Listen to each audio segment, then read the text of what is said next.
Welcome to সিশন একাডেমিতে স্বাগত। আজকে আমরা নিমেষে অঙ্ক সিরিজের ক্লাস নাম্বার 258 শুরু করব আজকে রিজনিং অ্যান্ড জিআই এর উপর। তোমরা যারা কম্পিটিটিভ এক্সাম প্রিপারেশন নিচ্ছ ক্লাসটা অবশ্যই শেষ পর্যন্ত দেখো, ওকে।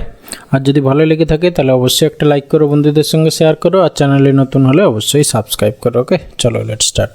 ফার্স্ট কোশ্চেন কী আছে দেখে নাও। বলেছে 6 জন ব্যক্তি একটি 6 কোণা টেবিলে বসে আছে।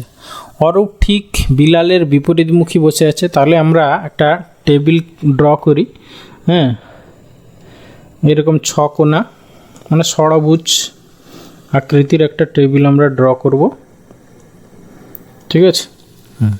এবারে কি বলেছে দেখো, বলেছে অরূপ ঠিক বিলালের বিপরীতমুখী বসে আছে। তাহলে সাপোজ আমরা অরূপকে এইখানে দিলাম, আর শর্টে দিলাম, তাহলে এইখানে আমরা বিলালকে দিলাম, ঠিক আছে।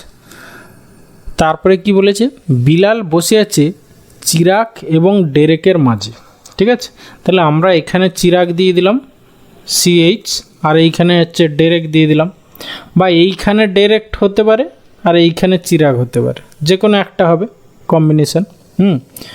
এবার বলেছে অরূপ বসে আছে এলা এবং ফারুকের মাঝে, ঠিক আছে। অরূপ হচ্ছে এলা এবং ফারুকের মাঝখানে। আচ্ছা, এইটাও আমরা একটু হোল্ড করে রাখছি। বলেছে এলা বসে আছে ডেরেকের বাঁ দিকে, ঠিক আছে। তাহলে ডেরেকের বাঁ দিকে তোমাকে খালি রাখতে হবে, ঠিক আছে। তাই যে বলেছিল না বিলাল চিরাগ এবং ডেরেকের মাঝখানে আসে।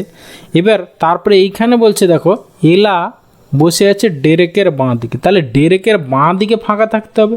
তাহলে ডেরেককে এইখানে রাখা যাবে না, ঠিক আছে, কারণ এর বাঁ দিকে দেখো বিলাল হয়ে যাবে। তাহলে অ্যাকচুয়ালি তাহলে আমাদের এই কম্বিনেশানটা হবে না, যে এইখানে তাহলে তোমার চিরাগ হয়ে গেল আর এইখানে ডেরেক হলো, ঠিক আছে। এবার তার বাঁ দিকে হচ্ছে গিয়ে এলা, ব্যাস।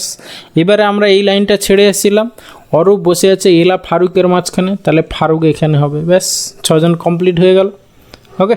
তাহলে এরপরে কি বলেছে দেখো, বলেছে কোন জোড়াটি একে অপরের মুখোমুখি বসে আছে। তাহলে এবারে কনসিডার করো, প্রথম অপশানে এলা ফারুক বলেছে, এলা ফারুক না।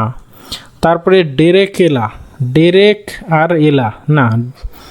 তারপরে হচ্ছে চিরাগ এবং এলা, চিরাগ এলা, হ্যাঁ চিরাগ এলা দেখো একে অপরের মুখোমুখি বসে আছে, তাহলে অপশান সি অ্যান্সার, ওকে। এরপরে আসি কোশ্চেন নাম্বার 2। কী বলেছে, অক্ষর বিশিষ্ট জোড়া নির্বাচন করো যার সঙ্গে মোটা হরফে লেখা মৌলিক জোড়াটির কিছু সম্পর্ক আছে। দেখো পোভার্টি আর হচ্ছে প্রসপারিটি। তাহলে পোভার্টি হচ্ছে গিয়ে কি দারিদ্রতা, আর হচ্ছে প্রসপারিটি মানে হচ্ছে গিয়ে তোমার কি, প্রসপারিটি মানে এখানে অপোজিট আর কি, মানে উন্নত, হ্যাঁ, মানে ধনী আর গরিব সেই রকম আর কি, হ্যাঁ, মানে এইটা অপোজিট। তাহলে আমরা কোন অপশানটা দেখি অপোজিট আছে সেটাই হবে তোমার অ্যান্সার, ওকে। তাহলে দেখো এখানে লাভ সরু না, ট্রেন কাট না, রেন ফ্ল্যাট না, ইন্টেলিজেন্স স্টুপিডিটি, ঠিক আছে, বুদ্ধিমত্তা আর হচ্ছে গিয়ে স্টুপিডিটি। তাহলে এটাই হবে, বুঝতেই পারছো, অপশান ডি অ্যান্সার। এরপরে আসি কোশ্চেন নাম্বার 3। দেখো এখানে বলেছে নিম্নলিখিত চিত্রে কতগুলি ত্রিভুজ আছে, ঠিক আছে। আচ্ছা দেখো তুমি কিছুই জানো না, তাহলে কিভাবে কাউন্ট করবে কতগুলো ত্রিভুজ আছে। প্রথমে কি করবে না, অ্যাট এ গ্ল্যান্স কতগুলো হয় নাম্বারিং করে নাও, 1 2 3 4 5। তাহলে আমরা অ্যাট এ গ্ল্যান্স কতগুলো পেলাম, 5টা পেলাম, প্লাস এরপরে দুটো ফিগার মিলিয়ে ট্রায়াঙ্গেল কতগুলো হচ্ছে সেইগুলো তুমি খেয়াল করো, ঠিক আছে। আমরা যদি 1 আর 2 নিই, দেখো 1 আর 2 নিলে হবে এই যে, মানে এইরকম 1 আর 2 নিলে এইটা, মানে দুটো ফিগার নিলে, তাহলে বাই 2 কতগুলো ফিগার হচ্ছে সেটা কাউন্ট করো। তাহলে 1 2 2 3, তারপরে হচ্ছে গিয়ে তোমার 3 4 হবে না, তারপরে এইটা 4 5, আর এখানে 1 5, তাহলে কটা পেলে 4টে। তাহলে বাই দুটো করে আমরা 4টে ফিগার পেলাম, প্লাস এবারে 3টে করে ফিগার কতগুলো হচ্ছে দেখো, 3টে নিয়ে একটা ট্রায়াঙ্গেল হচ্ছে, এই যে 2 3 4, দেখো 2 3 4কে একসঙ্গে নিলে একটা ট্রায়াঙ্গেল হবে। তারপরে 3 4 5, এই 3টেকে একসঙ্গে নিলে একটা ট্রায়াঙ্গেল হবে, আর কোথাও হবে না। তাহলে আমরা বাই 3 মানে 3টে ফিগারের জয়েন্টলি কতগুলো ট্রায়াঙ্গেল পেলাম না, 2টো। এবারে তারপরে দেখব 4টে ফিগারে কিছু আসে কি না, না 4টে ফিগারে কিছু আসে না, তাহলে পুরোটা একটা, প্লাস 1, তাহলে কত হলো 5 4 9 10 2 12টা, 12টা মানে অপশান ডি অ্যান্সার। ওকে, এরপরে আসি কোশ্চেন নাম্বার 4। বলেছে একটি নির্দিষ্ট পদ্ধতিতে সংকেত পদ্ধতিতে ব্রেক থ্রুকে লেখা হয় দিস, তাহলে সেই একই পদ্ধতিতে ডিস্ট্রিবিউশনকে কি লেখা হবে? আচ্ছা, একটু খেয়াল করো, ব্রেক থ্রু তো এইখানে দেখো বি আর ছিল প্রথমে, সেইটা কোথায় চলে এসছে? এইখান, মানে লাস্টের দিকে 4টের পরে প্রথম দুটোকে বসিয়ে দিয়েছে। তাহলে আমাদের এই যে ডি আইটা সেটাও তোমার লাস্টের দিকে 4টের পর, এই লাস্টের দিকে 4টে, তারপরে এইখানটায় বসবে। ঠিক আছে, তাহলে লাস্টের দিকে 4টের পর দেখো এইখানে, মানে এইখানে দেখো লাস্টের দিকে 4টের পরে ডিআই আছে না, তাহলে এইটা হবে না। লাস্টের দিকে 4টের পরে ডিআই নেই, এটা হবে না। লাস্টের দিকে 4টের পরে দেখো এখানে ডিআই আছে, আর বাকি এখানে 4টের পরে এখানে দেখো বিউ আছে, তাহলে অপশান সি হবে অ্যান্সার। ওকে, এরপরে আসি কোশ্চেন নাম্বার 5। দেখো ডাইসের প্রবলেম কি বলেছে? নিম্নলিখিত ছকে 1 থেকে 6 পর্যন্ত নিরীক্ষণ করো ইত্যাদি ইত্যাদি। বলেছে যে উপরিভাগে 4টি বিন্দু আছে তার বিপরীতে কয়টি বিন্দু থাকবে? আচ্ছা, আমরা দেখি দুটো ডাইস কম্পেয়ার করে। এখানে দেখো একটা আছে, এটা 2টো আছে, একটা 5টা আছে, তারপরে আছে 1টা 4টে 5টা। ঠিক আছে, তাহলে আমরা দেখতে পাচ্ছি দুটো কমন, দেখো 1 আর হচ্ছে 5, এখানেও 1, এখানে হচ্ছে 5। ঠিক আছে, আমরা জানি কি না, যারা আমার রেগুলার ক্লাস করো তারা জানো নিয়ম কি না, দুটো ডাইসের যদি দুটো কমন হয়, এর 2 নাম্বারের সঙ্গে ওর 2 নাম্বার যদি কমন হয়, বাকি যে একটা এখানে 2টো আছে আর এইখানে 4টা আছে, বাকি যে 2টো তারা এর একটা ওর একটা, যেটা কমন নয় সেগুলো একে অপরের অপোজিটে থাকবে। তাহলে 2-এর অপোজিটে কে হবে? 4। এখানে তাহলে 4 বিন্দু আছে, তার বিপরীতে কি হবে? 2, মানে অপশান এ অ্যান্সার। ওকে, এরপরে আসি কোশ্চেন নাম্বার 6।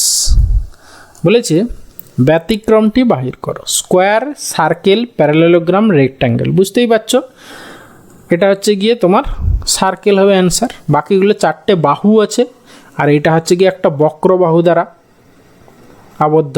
ঠিক আছে, এরপরে আসি কোশ্চেন নাম্বার 7। এখানে কি বলেছে না, বলেছে একটি ক্যামেরার সর্বদা থাকে ড্যাশ। ক্যামেরার সর্বদা কি থাকবে? Lens, reel, flash, stand. Lens ছাড়া হচ্ছে ক্যামেরা হবেই না, তাহলে অপশান এ হবে অ্যান্সার। ঠিক আছে, এরপরে আসি কোশ্চেন নাম্বার 8। দেখো এইখানে নাম্বারগুলো খেয়াল করো, তারপরে হচ্ছে গিয়ে তোমার কোন পোর্শনটা বের করতে বলেছে। দেখো এইটা মানে নিচেরটা বের করতে বলে, তাহলে এই 3টে দ্বারা এইটা দ্বারা 3 কি করে আসছে সেটা তোমাকে মাথা খাটিয়ে বের করতে হবে। আচ্ছা, আমরা যদি দেখি এখানে এইটা আর এইটা 93, তাই তো?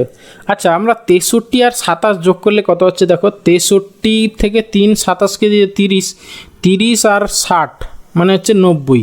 তাহলে আমরা দেখতে পাচ্ছি কি 93 থেকে 63 প্লাস 27, ঠিক আছে, করলে দেখো 3 আসছে। এখানেও সিমিলারলি তাই হচ্ছে কি না, দেখো 79 থেকে 37 প্লাস 38, 37 দিয়ে 74, একে 75, 75 বাদ দিলে দেখো 4 আসছে। ঠিকই আছে, তাহলে 67 থেকে 42 আর 16 যোগ করে বাদ দিয়ে দাও, যা হবে সেটাই অ্যান্সার। ওকে, তাহলে হচ্ছে গিয়ে দেখো 42 আর হচ্ছে গিয়ে 16, 6 2 8, 48, 10 58, আর এখানে হচ্ছে 67। ঠিক আছে, তাহলে 67 মাইনাস 58 করলে যা হবে সেটাই অ্যান্সার, মানে হচ্ছে গিয়ে তোমার 9। 67 থেকে হচ্ছে গিয়ে 58 বাদ দেবো, তাই তো? তাহলে হচ্ছে গিয়ে 9 8 মানে 9 হবে। ঠিক আছে, মানে অপশান ডি অ্যান্সার। এরপরে আসি কোশ্চেন নাম্বার 9। কী বলেছে? বলেছে A greater than B, B greater than C, C greater than D হয়, তাহলে কোন সিদ্ধান্তটি নিশ্চিতভাবে ভুল? ঠিক আছে, নিশ্চিতভাবে ভুল। ভালো করে খেয়াল পড়বে কিন্তু কোশ্চেনটা। তাহলে এ গ্রেটার দেন ডি বুঝতেই পারছো, হ্যাঁ এটা ফলো করবে। এ গ্রেটার দেন সি, এটাও ফলো করবে। ডি গ্রেটার দেন এ, দেখো এ গ্রেটার দেন যদি ডি হয় তাহলে ডি গ্রেটার দেন এ হতে পারে না, তাহলে এইটা নিশ্চিতভাবে এটা ভুল হবে। ঠিক আছে, আর বি গ্রেটার দেন ডি তো অবশ্যই ঠিক হবে এখানে, দেখো এই অনুযায়ী, তাহলে অপশান সি হবে অ্যান্সার। ওকে, এরপরে আসি কোশ্চেন নাম্বার 10। বলেছে নিম্নলিখিত বিষয়গুলিকে সাধারণ থেকে বিশেষ পর্যায়ে সাজাও। আচ্ছা, animal, feline, leopard, mammal, vertebrate, cat. আচ্ছা, অপশানগুলো একটু খেয়াল করো। প্রতিটার দেখো ফার্স্ট অপশানে 1 1 1 আছে, আর লাস্ট অপশান দেখো 6 6 6, সবগুলো 6 আছে। ঠিক আছে, তাহলে এইটুকু বুঝতে পারলাম প্রথমে অ্যানিম্যাল দিয়ে স্টার্ট হবে, মানে এইটা হবে ফার্স্ট। ঠিক আছে, তারপরে লাস্টে হবে গিয়ে 6। ঠিক আছে, এইটা হচ্ছে গিয়ে 6th হবে। তাহলে লাস্টে দেখো অ্যানিম্যাল থেকে শুরু করব, লাস্টে ক্যাট আছে, মানে একটা স্পেশাল প্রজাতি, মানে একেবারে পার্টিকুলার প্রজাতি চলে আসছে। তাহলে এই ক্যাটের আগে নিশ্চয়ই পার্টিকুলার প্রজাতি দেখো লিওপার্ড আছে, তাহলে এর আগে এইটা 5 নম্বর হবে। তাহলে আমরা শেষ দিক মানে লাস্টেরটার আগেরটা হচ্ছে গিয়ে তোমার 3 হবে। কোন অপশানে লাস্টেরটার আগেরটা 3 আছে? দেখো অপশান ডিতে দেখো 3 আছে, তাহলে এটাই হবে answer, option D answer. Okay, thank you ভিডিওটা শেষ পর্যন্ত দেখার জন্য। আশা করি ভালো লাগলো, তাহলে অবশ্যই একটা লাইক করো, বন্ধুদের সঙ্গে শেয়ার করো, আর চ্যানেলে নতুন হলে অবশ্যই সাবস্ক্রাইব করো। ওকে, ভালো থাকবে, বাই।